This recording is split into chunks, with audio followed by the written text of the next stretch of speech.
Hi everyone, how's everyone doing today? Today I have another book for you. This time I'm going to read Caps for Sale. And this is a very special book because it's an old book. When I got this book, I got it a few years back and it was celebrating 75th anniversary. And I bought it a few years ago, so now it's older than 75. So again, this book is called Caps for Sale and I think you're really going to like it. It's about monkeys and about a peddler, which is another word for someone who sells something, like a salesman. And I think you're really going to enjoy it. Are you ready for this? Here we go. Front cover, back cover, spine, spine, spine. We read from left to right and front to back. The title of the story is Caps for Sale, a tale of a peddler, some monkeys, and their monkey business. Told and illustrated by Esfer Slobodkina. Once there was a peddler who sold caps, but he was not like an ordinary peddler carrying his wares on his back. He carried them on top of his head. First he had on his own checked cap, then a bunch of gray caps, then a bunch of brown caps, then a bunch of blue caps, and on the very top, a bunch of red caps.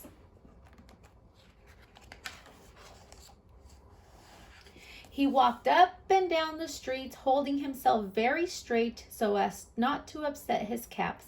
As he went along, he called, "Caps, caps for sale, 50 cents a cap."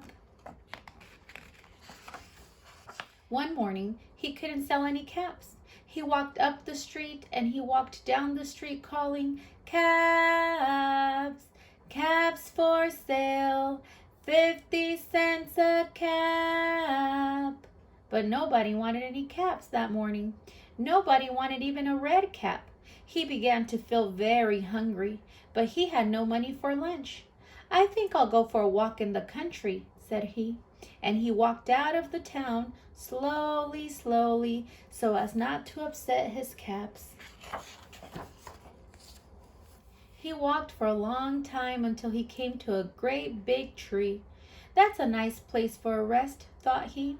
And he sat down very slowly under the tree and leaned back little by little against the tree trunk so as not to disturb the caps on his head. Then he put up his hands to feel if they were straight. First his own checked cap, then the gray caps, then the brown caps, then the blue caps, then the red caps on the very top. They were all there. So he went to sleep. He slept for a long time.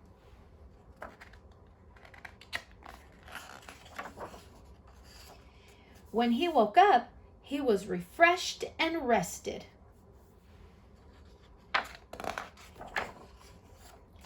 But before standing up, he felt with his hand to make sure his caps were in the right place.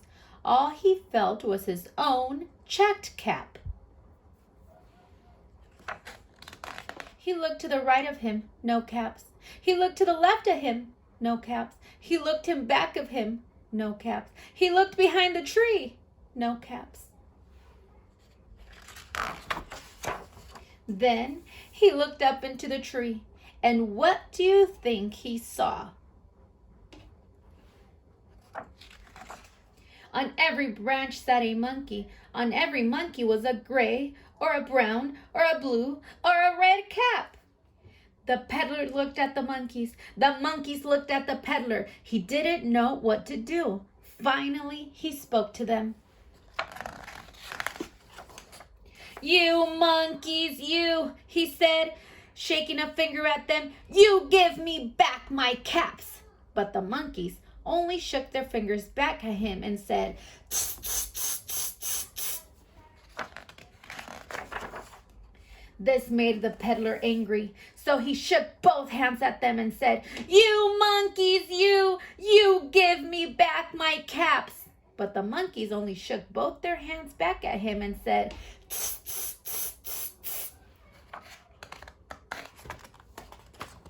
Now he felt quite angry. He stamped his foot and he said, "You monkeys, you better get give me back my caps." But the monkeys only stamped their feet back at him and said, "Tss, tss, tss, tss, tss."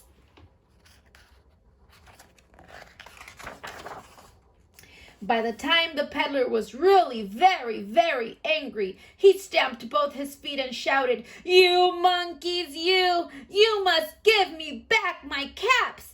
But the monkeys only stamped both their feet back at him and said, "Tss, tss, tss, tss, tss."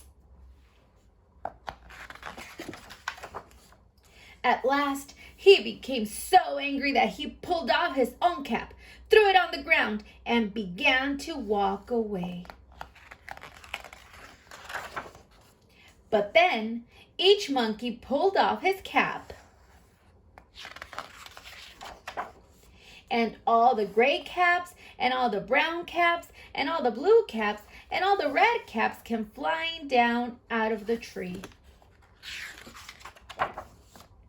So the peddler picked up his caps and put them back on his head.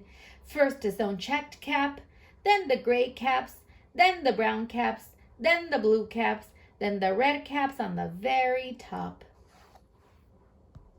And slowly, slowly he walked back to the town calling, "Cabs, cabs for sale, 50 cents a cab."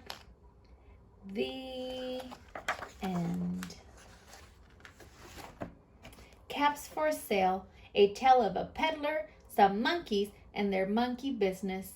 Told and illustrated by Esfer Slovarkina.